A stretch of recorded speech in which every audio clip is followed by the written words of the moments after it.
Oke, baiklah, kita mulai ya.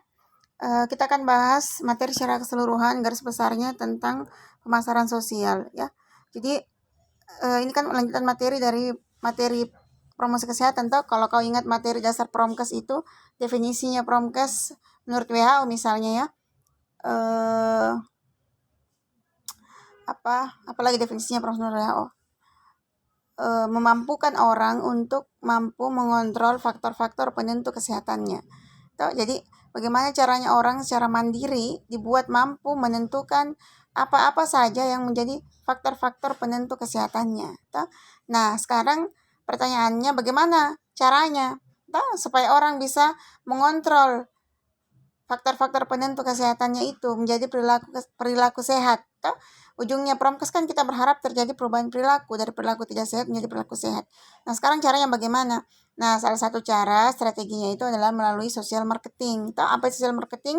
Bagaimana caranya kita merubah perilaku masyarakat? How to change public behavior. Jadi, cara merubah perilaku masyarakat ini kita bisa menggunakan konsep pemasaran sosial. Jadi konsep pemasaran sosial ini ya sejak lama ada ini. Jadi bukan baru sekarang ya. Tapi kan baru kita familiar ya. Baru kita familiar dan kita paham bahwa ternyata apa yang beredar di tengah-tengah masyarakat itu adalah konsep pemasaran sosial setelah mempelajari teori-teori yang akan kita bahas di pertemuan-pertemuan yang akan berlanjut hingga ada 11-12 bab ya.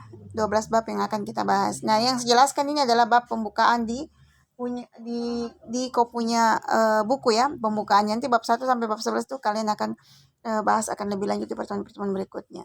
Jadi, apa sebenarnya pemasaran? Jadi kan pemasaran. Jadi ilmu dasarnya ini kan ilmu pemasaran sosial itu adalah ilmunya ekonomi. Jadi kita pakai konsep pemasaran ekonomi untuk menerapkan produk-produk sosial kita.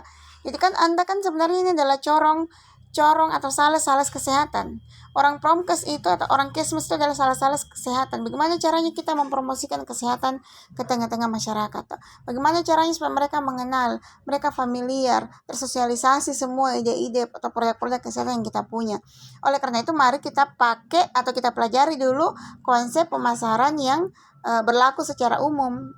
Nah, ilmunya kan dari ilmu ekonomi. Kenapa? Karena belajar dari bagaimana produk-produk komersil memasarkan produknya. Dan produk-produk komersil itu telah terbukti keberhasilannya dan orang-orang yang telah memakai produk-produk komersil kepercayaan akan setia.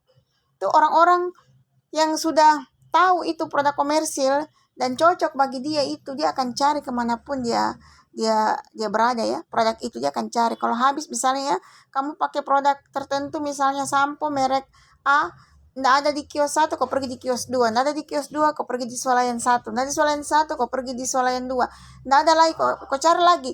Jadi itulah wujud kesetiaannya orang terhadap produk-produk komersil. Nah, tapi itu berbanding terbalik dengan produk-produk sosial. Jadi tidak ada orang yang datang untuk mencari layanan atau produk kesehatan ketika misalnya di tempatnya terjadi tetangganya case fatality rate demam berdarah, itu ada kasus yang fatal demam berdarah di tempatnya. Tidak ada yang dia pergi di puskesmas, tolong kasih dulu saya penyuluhan.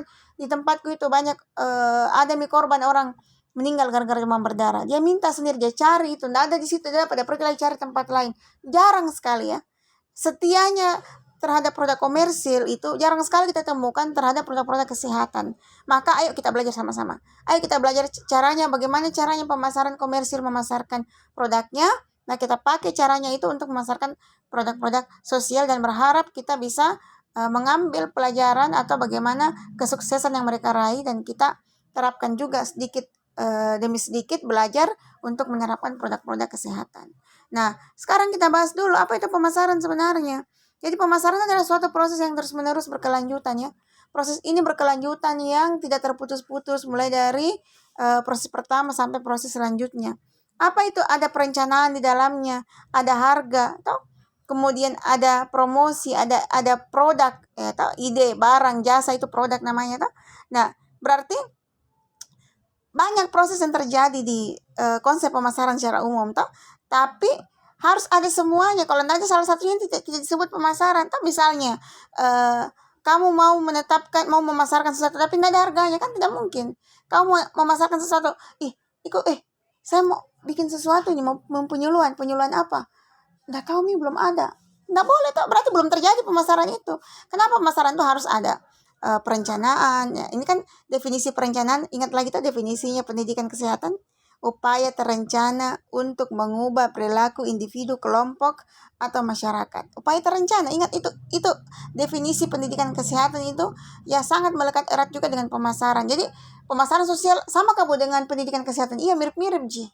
Cuma pendidikan kesehatan itu umum, tapi kalau di pemasaran kita diajar teknisnya secara step by step itu bagaimana untuk membuat pemasaran sosial itu bisa berhasil. Nah, coba ya saya ulang kembali. Perencanaan, ada harga, ada promosi, 3M itu ada perencanaan, ada harga, ada promosi, ada produk. Produk itu bisa ide, barang, dan jasa. Untuk menciptakan pertukaran, baik ada pertukaran 5.